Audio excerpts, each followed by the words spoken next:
საშინაო სკოლის გაკვეთილებს წარმოგიდგენთ კომპანია Silknet.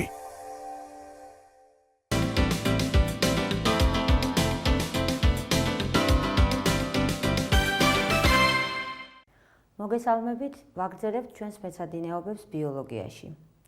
ჩვენ გავეცანით ადამიანის ორგანიზმის რამდენიმე სისტემას. სისტემას, რომელიც ჩვენი სხეულის შინაგანი არის მუდმივობას იცავს, ეს იყო ენდოკრინული და ნერვული სისტემა. გავეცანით გულსისხლძარღვთა სისტემას, სასუნთქ სისტემას. მოდით ახლა ვისაუბროთ საჭმლის მომნელებელი სისტემის შესახებ.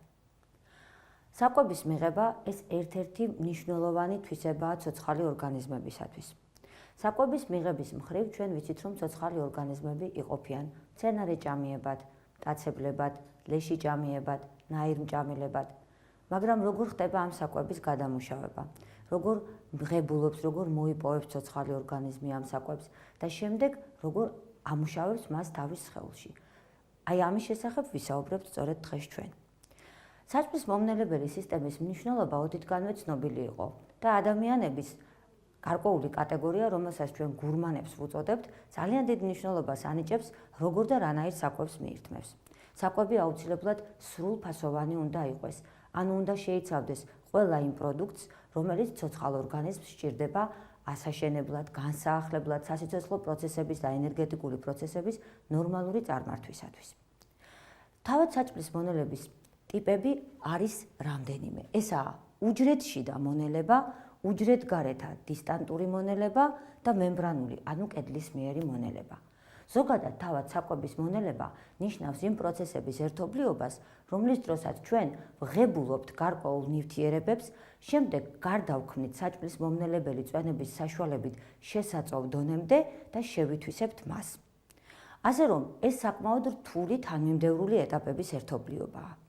რაც შეეხება ტიპებს, უჯრედშიდა მონელება სახელი თვითონ გვეუბნება. საკვები უნდა შევიდეს უჯრედის შიგნით და აქვე უნდა იყოს სწორედ ის ბიოლოგიურად აქტიური ნივთიერებები, რომელიც ამ საკვებს გარდაქმნის უჯრედისთვის შესათვისებელ დონემდე. უჯრედშიდა მონელება ცხადია, კარგად იქნება წარმოდგენილი ერთუჯრედიან ორგანიზმებში. აქ საკვები პირდაპირ ციტოპლაზმაში ხვდება ან სპეციალური მომნელებელი ვაკუოლი წარმოიქმნება და ასევე კარგად არის იგი წარმოდგენილი პრიმიტიულ მრავალუჯრედიანებში, როგორიც არის დაუშვათ ჰიდრა ან ნებისმიერი მარჯანი.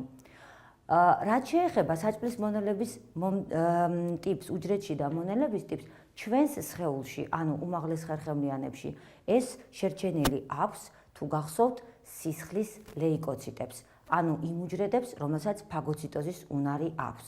შეუძლია მყარი რაღაცას წარმონაქმნი უცხო სხეულის შთანთქოს და გაანეიტრალოს.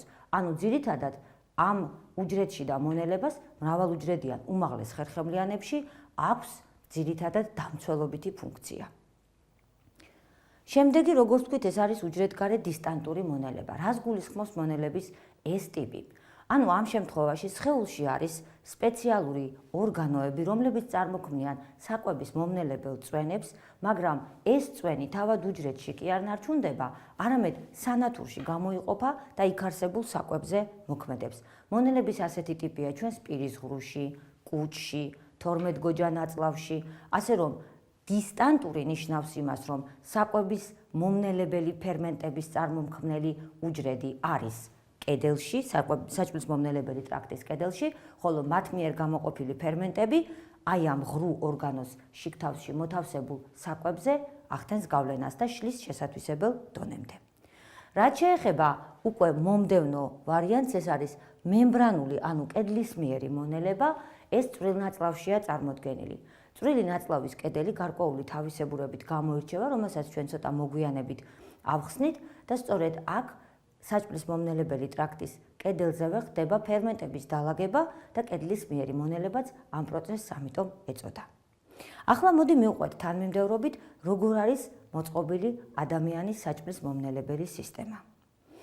როგორც ხედავთ, იგი იწყება პირის ღრუდან, შემდეგ გადადის პირხახაში, შემდეგ საყლაპავი, კუჭი, 12 გოჯა ნაწლავი, წვრილი ნაწლავი, მსხვილი ნაწლავი, სწორი ნაწლავი. თითოეულ მათგანში მოთავსებული არის გარკვეული ჯირკვლები, რომლებიც მონაწილეობს საჭმლის გადამუშავებაში. მოდით ახლა თანმიმდევრულად მივყვეთ და დავიწყოთ პირის ღრუთი. პირის ღრუ, რომელშიც მოთავსებულია კბილები, მოთავსებული არის სანერწყვე ჯირკვლები, წვრილი და 3 მსხვილი სანერწყვე ჯირკვალი, ეს არის ყბაყურა, ყბისქვეშა და ენისქვეშა. და ენა უზრუნველყოფს იმას, რომ საკვები, რომელიც მოხდება პირის ღრუში, ჩვენ გადავამუშავოთ და მოხდეს მისი ფიზიკური და ქიმიური გადამუშავება. რას ნიშნავს ფიზიკური და ქიმიური გადამუშავება? ფიზიკური გადამუშავება ნიშნავს იმას, რომ ჩვენ ამ საკვებს კბილების საშუალებით ვკბეჭთ, ვაქუცმაცებთ, ვანაწილებთ. ქიმიური გადამუშავება კი ნიშნავს იმას, რომ სანერწყვე ჯირკვლებიდან წარმოქმნილი ნერწყვი ამ საკვებზე მოქმედებს სპეციალური ფერმენტებით და იწყებს მათ გარდაქმნას. საკვები ნივთიერებები არის შემდეგი ტიპის. ეს არის ცილები, ცხიმები, ნახშირწყლები, წყალი და მინერალური მარილები. ცხადია, წყალსა და მინერალურ მარილებს ეს არაორგანული ნივთიერებებია და თქვენ ქიმიის კურსიდან ეს უკვე ისწავლეთ და გასულ წელსაც შეეხეთ მე-7 კლასის მასალაში ამას. ეს არის არაორგანული ნივთიერებები და ისინი იგივე სახით შეითვისება ჩვენი ორგანიზმის მიერ, რასახითაც ვღებულობთ მას. მაგრამ რაც შეეხება ცილებს, ცხიმებს, ნახშირწყლებს, მათ სჭირდებათ გარდაქმნა. ეს მაღალმოლეკულური ნაერთებია, რომელიც პირდაპირ სხეულში ვერ მოხდება. მინდა დაიმახსოვროთ, რომ პირის ღრუში იწყება ნახშირწყლების გარდაქმნა. ანუ აქ არის მოთავსებული ისეთი სანერწყვე ჯირკვლები, რომლებიც გამოყოფენ ნახშირწყლების დამშლელ ფერმენტებს. ეს არის ამილაზა და მალტაზა. და საბოლოო ჯამში მაღალმოლეკულური ნახშირწყლები იშლება ისეთ დონემდე, რომ შესაძლებელია მათი შეწოვა, თუმცა ეს პირის ღრუდან არ ხდება.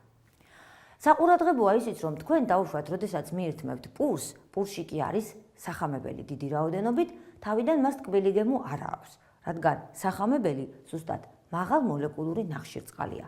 თქვენ ამას დაწვრილებით ქიმიის კურსში ისწავლით. მაგრამ ამჯერად დავძერდეთ იმას, რომ მაღალმოლეკულური ნახშირწყალი ტკბილი არ არის.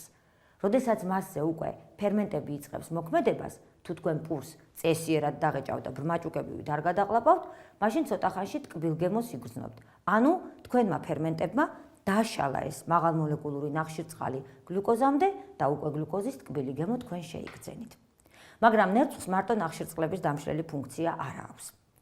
იგი შეიცავს ამავე დროს ბაქტერიციდულ ნივთიერებებს, მაგალითად ლიზოციმს. სახელიც გვეუბნება ლიზოციმი, ლიზისი დაშლას ნიშნავს. ესე იგი რაღაცა უნდა დაშალოს. ანუ თუ თქვენ მოხდა სასწაული და დაუბანელი ხელებით მაინც რაღაცა მიირთვით, პირის ღრუში უკვე არის ისეთი ნივთიერება, რომელიც ზრუნავს თქვენს დაცვაზე. ანუ რაღაცა ცუდს, რაღაცა მავნეს, ბაქტერია იქნება ეს თუ ცუდი ნივთიერება, ვცდილობს რომ დაშალოს. საბოლოო ჯამში ნერწყვს ჰქონია დამცველობითი ფუნქციაც. თუმცა ეს უნარი ცხოველებში ჩვენზე კარგად არის გამოვლენილი და შეგიმჩნევიათ ალბათ, რომ ძაღლი თუ კი ჭრილობა მიიღო, აუცილებლად ამ ჭრილობას ილოკავს, რადგან სწორედ ნერწყვში არის ის ბაქტერიციდული ნივთიერებები, რომლებიც ხელს შეუშლის ჭრილობაში ინფექციის შეჭრას. ადამიანს კი მსგავსი რამ სამწუხაროდ აღარ ახასიათებს. რაც შეეხება კბილებს. კბილები, რომელიც პირის ღრუში არის მოთავსებული, აკუცმაცებს საკვებს. კბილები თავისი ფუნქციით, თავისი სტრუქტურით და მეტად როგორც ამჩნევთ მრავალფეროვანია. თავიდან ბავშვს ამოსდის სარძევე კბილები. კბილები, რომლებსაც არ აქვს კარგად განვითარებული ფესვები. და გარკვეული ასაკის შემდეგ, ეს არის 5-6 წელი, იწყება მათი მოცვლა. ანუ სარძევე კბილების მაგივრად ამოდის ძირითადი კბილები. ძირითადი კბილები უკვე ყბის ძვალშია მოთავსებული თავისი ფესვით და მყარად არის იქ ჩამჯდარი. როგორც ხედავთ ამ სურათიდან, კბილები გარედან დაფარული არის ემალით. ეს ემალი იცავს კბილს დაზიანებისაგან.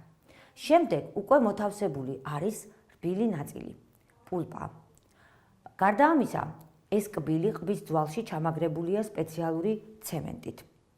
ფესვით ის ზის ყბის ძვლის ფოსოში. კბილები არის სხვადასხვანაირი სტრუქტურითაც და ფუნქციითაც. წინ გვაქვს ორი წყვილი მჭრელები. შემდეგ ზედაყბაზე და ქვედაყბაზე ორ-ორი წყვილი მჭრელები. შემდეგ მოდის ეშვები. თითო-თითო წყვილი ზედაყბაზე და ქვედაყბაზე. შემდეგ მოდის ძირითადი კბილები, მცირე და დიდი ძირითადი კბილები. სულ ადამიანს აქვს 32 კბილი. თუმცა ბოლო 4, ანუ რომელსაც უწოდებენ სიბრძნის კბილებს, ცოტა მოგვიანებით ამოდის.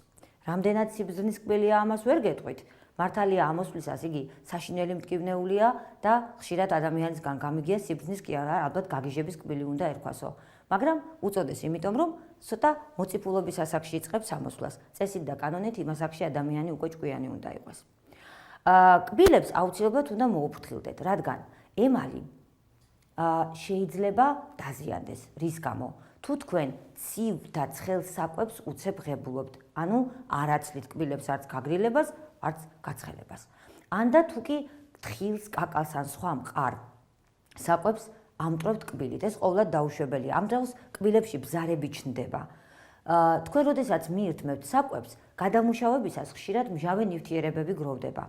ეს მჟავა ნივთიერებები ემალის დაშლას უწყობს ხელს. შემდეგ კი ის მიკროფლორა, რომელიც გარემოში ძალიან უხვადაა, შეაღწევს ამ ბზარში და იწყება კბილის დაავადება კარიესი, რომელიც მოგეხსენებათ საკმაოდ საშიშია, რადგან კარიესი ერთი ის რომ კბილს აზიანებს, შემდეგ შეიძლება გამოიწვიოს კბილის დაჩირქება, ხოლო ჩირქოვანი კბილი შეიძლება გახდეს გულსისხლძარღვთა სისტემის, სახსრების და ბევრი სხვა ორგანოს დაავადების მიზეზი.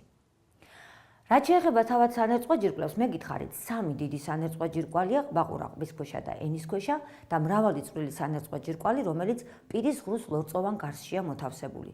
მათ მიერ წარმოქმნილი ნერწყვი შეიძლება იყოს თხიერი, შეიძლება იყოს უფრო ბლანტი. ეს ბლანტი უკვე მუცინით არის განპირობებული სიბლანტე, რაც ხელს უწყობს იმას, რომ თქვენს მიერ მიღებული საკვები დარბილდეს და გადაყლაპვისას საყლაპავი არ დააზიანოს. საბოლოო ჯამში პირის ღრუში გადამუშავებული საკვები იგზავნება საყლაპავში. შემდეგი ეტაპის შესახებ ჩვენ ვისაუბრებთ მომდევნო გაკვეთილზე. ახლა კი ამით დავამთავროთ. გმადლობთ ყურადღებისათვის, მომავალ შეხვედრამდე.